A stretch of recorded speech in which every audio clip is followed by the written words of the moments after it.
सूरज की रोशनी से मुस्तफिद होने के बाद अब मेरी किताबों की बारी है। घबराओ नहीं बेटा, फिक्र ना करो।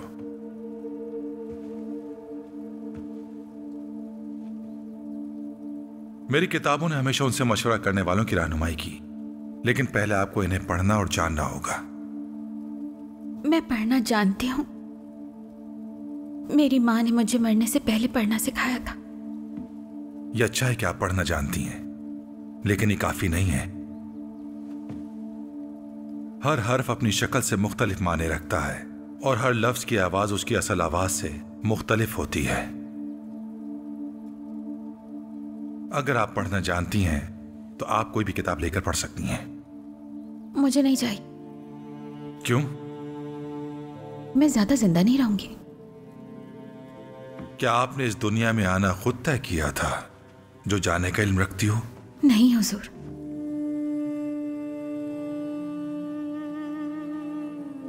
आप कौन हैं? मैं अल्लाह का बंदा हूं। कोई मुझे खुदावंदिगार और कोई मौलाना कहता है, लेकिन मैं मोहम्मद बिन हुसैन अल बलखी हूं। अब समझ आया कि इस कमरे में इतनी सारी किताबें इसलिए हैं।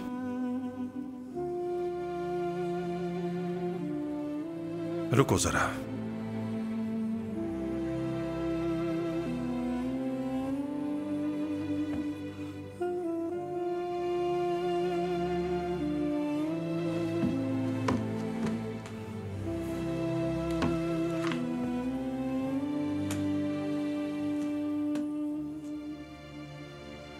फरीदुद्दीन अत्तार का इसरारनामा है ये।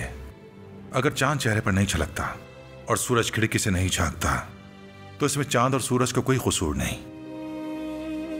जरा अपनी आंखों का पर्दा खोल कर देखो। अत्तार बहुत हुनरमंद है। आलम वजूद की मुसीबतों को बर्दाश्त करने की ताकत देता है। क्रेमाना,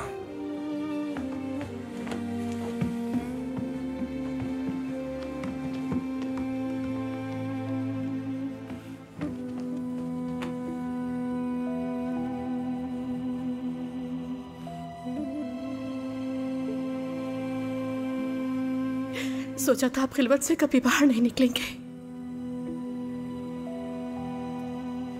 बेगम तो मुझसे बेजार हो गई हो ना?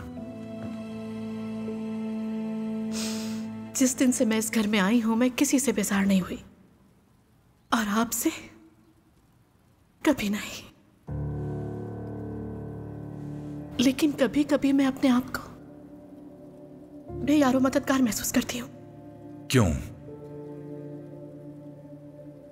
क्योंकि मुझे नहीं लगता कि मैं आपका बोझ हल्का करने में मदद कर रही हूं।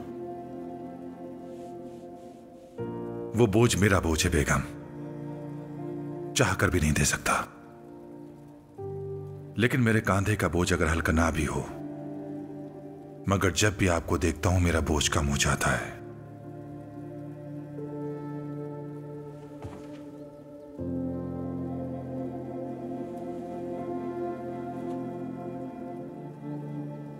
ये हरम खुदावंदिगार का है।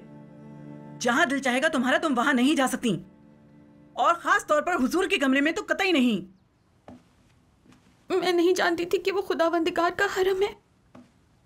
मुझे प्यास लगी, पानी लेने गई थी मैं। मेरी बात सुनो लड़की, इस हरम के कुछ उसूल और ज़वाबित हैं। हर कमरे का एक मालिक होता है। तुम जिस कमरे में हो उस कमरे का मालिक अलाउद्दीन है, जो कि खुदावंदिगार के बेटे हैं। वैसे भी पहले दिन से ही तुम्हें अपनी औकात से ज्यादा मिला है। इस कमरे में रहने का मैंने तो नहीं कहा था। ये चीजें तुम्हारी दरख्वास्त पर नहीं होंगी। खुदावंदिगार ने तुम पर रहम किया है और इस कमरे में रखा ताकि तुम सेहतयाब हो। और माशाअल्लाह, चूंकि अब तुम ठीक हो गई हो, उठो, जल्दी करो, उठो फौरन। अपना सारा सामान बांधो और जहां औरतें रह रही हैं वहां जाओ। जाकर वहां सोने की जगह तलाश करो। तुम यहाँ तालीम हासिल करने नहीं, बल्कि हरम की खिदमत करने के लिए आई हो, ये कभी मत भूलना।